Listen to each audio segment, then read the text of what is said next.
yang muncul salah satu solusi gebrakan awal itu adalah Merdeka Belajar. Hashtagnya Merdeka Belajar. Saya selama 5 bulan ke belakang, 3 bulan di kementerian dan 2 bulan sebelumnya itu melakukan berbagai macam research, berbicara dengan semua pakar-pakar, bicara sama guru, kepala sekolah, mahasiswa dan lain-lain. Dan hal yang saya temukan itu sesuatu yang sangat berbeda dari persepsi saya. Bahwa sebenarnya dulu saya kira itu pendidikan itu seperti suatu sistem manajemen yang bisa dikasih insentif sama disinsentif, lalu kalau kita ada metrik-metrik yang jelas dan kita mengincentivize metrik-metrik itu, secara otomatis itu akan menimbulkan sistem pendidikan yang baik. Tadi saya ngira gitu, kayak very managerial approach gitu. Bahwa ini kayak apa, kayak pabrik bisa lah, kayak call center agent, kayak Gojek gitu, tapi enggak. Ini salah, karena produknya ini bukan suatu app, produknya ini bukan suatu layanan, produknya itu adalah manusia. Jadi tingkat kompleksitas yang luar biasa tingginya dari pembentukan suatu manusia itu nggak bisa menggunakan approach yang sama seperti di private sector atau di apa.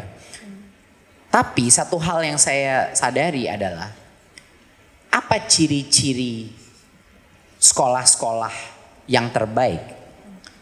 Dan banyak sekolah-sekolah baik di Indonesia, cuman kita nggak pernah, jarang dengar gitu. Termasuk di daerah ya? Ya, tapi mereka biasanya agak bandel-bandel nemuin sistem prosesnya sendiri, berinovasi sendiri gitu. Keluar dari jalur-jalur sendiri untuk menemukan titik temunya sendiri yang pas buat siswa-siswinya. Itu adalah organization culture-nya. Culture daripada sekolah itu bukan kepada individu dalam sekolah, tapi culture dalam sekolah itu adalah culture of learning dan culture of innovation.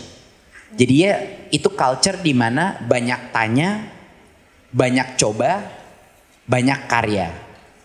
Nah ini yang sebenarnya sangat relevan seperti pengalaman saya di Gojek waktu itu. Gitu. Culture of innovation, culture of learning. Punya orang-orang manusia yang punya growth mindset.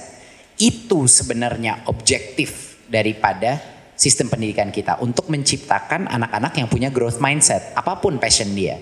Gitu. Ini sedikit berbeda, ini nggak bisa dilakukan dengan administrasi pendidikan. Ini harus melakukan melalui transformational culture change. Makanya ini harus diserang dari berbagai macam penjuru. Dari pendidikan guru-guru baru masuk, pendidikan guru di dalam situ, perubahan dan fleksibilitas daripada kurikulum, perubahan dari sisi administrasi dan regulasi untuk melepaskan berbagai macam kendala dan sekat-sekat. Merdeka Belajar adalah seluruh solusi ini yang akan memerdekakan unit pendidikan untuk melakukan inovasi dan berubah mindset culture-nya kepada a learning culture, bukan an administrative culture. Jadi yang lebih sering terjadi sekarang adalah administrasi pendidikan, bukan pembelajaran. Pembelajaran itu hanya bisa terjadi kalau ada psychological safety dalam sekolah itu. Mereka berani gagal, mencoba hal-hal yang baru. Kalau students itu bukan hanya pasif konsumtif daripada pendidikan, tapi mereka berpartisipasi di dalam pendidikan tersebut. Kalau tidak ada rigiditas atau tumpuk birokrasi dan administrasi yang harus dilakukan guru yang mendistract dia daripada melakukan core functionnya yaitu mengajar dan berinteraksi dengan murid. Jadi Merdeka Belajar adalah satu kata kunci yang menjadikan call to action untuk masyarakat.